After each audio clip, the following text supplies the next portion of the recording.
Hey everybody, it's Colin again for Colin About Money, and today we're going to play a quick little game. And here's how the game works. In a few moments, I'm just going to ask you to close your eyes. So I want you to sit really comfortably, get all relaxed, and we're only going to do this for a few seconds, but it's okay. So you ready? We're going to count down from 3 and we're going to close our eyes.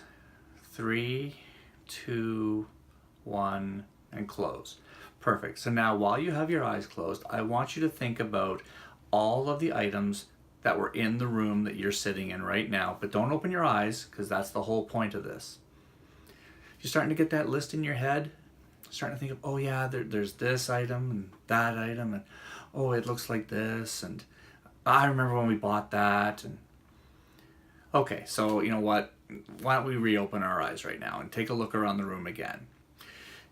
Probably most of the major things in your room crossed your mind, but if you look around, you'll notice that there's a lot of other stuff in your room. And that's true for pretty much every room in your house. Here's why I asked you to close your eyes, because if ever you were to have to make an insurance claim for water damage or fire damage or any sort of thing like that, the insurance company is going to want to get a list from you of all the things that you lost, especially in the case of a fire.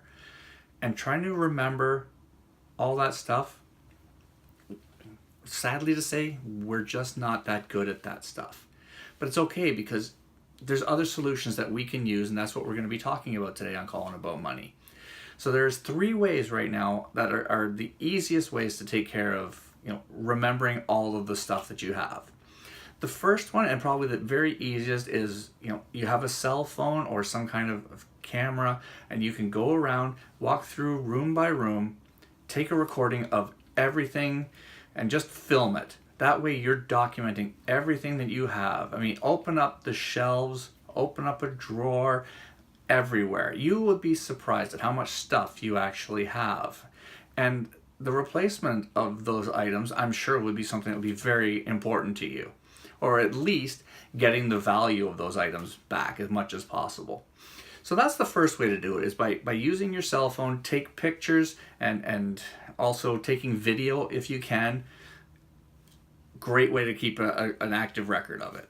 The second way to do it is to open up your computer and open up a spreadsheet like Google Slides or Microsoft Excel, anything like that, even Notepad on your computer, and just go through and type out everything that's in every room. Break it up room by room is the easiest way to do it. The more information that you have, the better. So, just not just put down, got a bed. It's like, got a bed, it's a queen size bed. We bought it at IKEA, and if you have receipts for it, document that as well. Anything that you have will only help make it better for you in the long run. So that's the second way, is make a computer copy of it and then print that out and put that either inside that firebox that we talked about from last week, or another thing is give it to somebody else, like your parent or your children, somebody who doesn't live with you, so that way they can hang on to a copy of it just in case, because if it's in the house and it goes up, no good. And of course the third way, and probably the most universal way, is to get a book and write it down. Just go through it and write down page after page, because as much as we'd like to think that technology is wonderful, if we were having this conversation 15 years ago and I was sitting here saying, hey, you know what, just save everything on a 3.5-inch floppy disk and you will be set to go.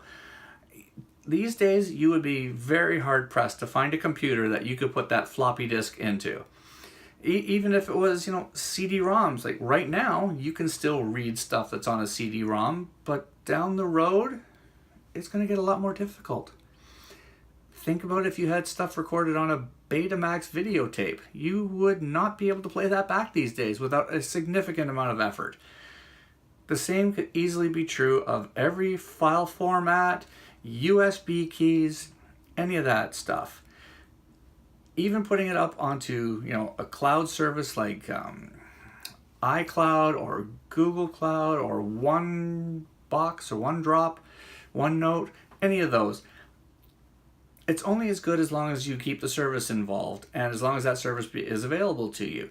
having it in a book written down where you can store it someplace off-site, totally the best way to do it. But you know what? Don't just do one, just do all three of them, and that way you really cover your bases. The next thing that's really important about this is that you can't just do this one time. We buy stuff throughout the year. We get rid of stuff throughout the year. You absolutely have to do this on an annual basis, in my opinion, to make sure that you've always got an accurate, up-to-date record of all of the things that are in your house.